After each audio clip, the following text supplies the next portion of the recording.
how would you express that? How would I express feeling good? Yeah. I would probably have gone and bought some drugs. It's an But idea. It's a false idea. Yeah, what is it that you're feeling that's so good? This is a deep question. I mean, in reality, it's always unfulfilling. Every time I've gone down this avenue, it's based on ignorance, and it's ultimately led to unhappiness. It pretty much led me down my life of autopilot life of taking the easy path and trying to feel good self-centeredly. And it basically was going to lead me off a cliff if I kept going in that direction. You know, that question I asked you,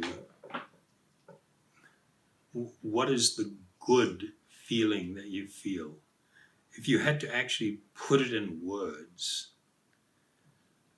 most people have actually not thought about it very deeply, and they're sort of just glossing over stuff. The reality is that when you take drugs, it temporarily relieves the emptiness, purposelessness, and the distress that you're feeling. When you're getting high, you're not thinking about those things. If you do, you become incredibly suicidal because it's just like magnified so much. But generally, it's a switch off, especially people that take heroin or they're into the downers and things. People that take methamphetamine, it's sort of like a whole nother direction, but it's fundamentally doing the same things where you just switch off the emptiness, the pain and suffering, and are absorbed in a temporary state where you're not feeling that pain. And you say, this is great, this is fantastic, but you can't stay there. It doesn't last. And it's way more complex than that. Because every time you do that, it makes your situation worse. It's not just drugs either, is it? Can you expand on that? I mean, absolutely. It's all addictive patterns. All addictive patterns, whether it's somebody totally addicted to being a football hoon, to somebody that's totally into any variation of sexual activity, pornography, food, and you can choose anything and become so totally absorbed in it that for some time, moments, minutes, hours, it's like you have become forgetful of all the rest of the pain in your life.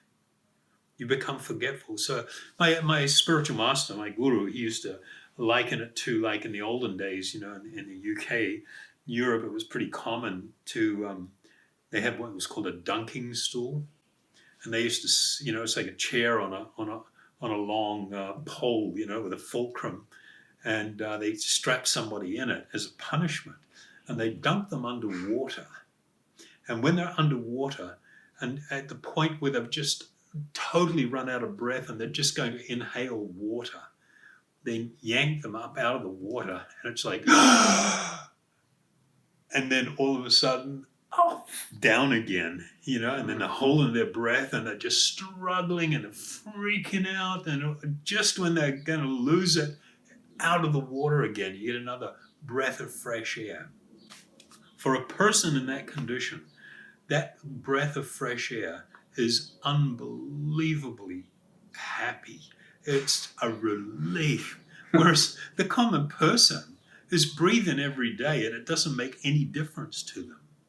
It's really all about the fact that there is momentary forgetfulness or momentary relief because of forgetfulness of my suffering condition. And that is really a driver. If you really think about it, and observe it closely. From the yogic perspective, the path to self-realization, to really reconnecting with my deeper spiritual self, I have to understand that I'm actually encased in two bodies. One is this gross physical body, and the other one is called the subtle body, the linga sarira. This subtle body is principally composed of the mind and what's called the intelligence and the false conception of who I am. And we understand from yogic teaching that the mind can be one's greatest friend or one's greatest enemy. Your own mind can become a greater enemy to you than anyone or anything else.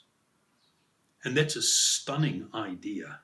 That's like mind-blowing, because we lie down with our mind, we embrace our mind, we live in our mind. Anything that it thinks, we accept to be true. We follow it everywhere. And in the use of any form of intoxicant or any form of addictive behavior, what it does is it strengthens the hold of the mind over you, the spiritual being. It makes it so you are less able to even appreciate this principle that I'm an eternal spiritual being. What to speak of trying to really find myself, connect with something more meaningful and deeper and profoundly pleasurable, real spiritually pleasurable experience. And so when you do this stuff, it just strengthens the mind's grip and control over you. It's like you're being held hostage by a terrorist.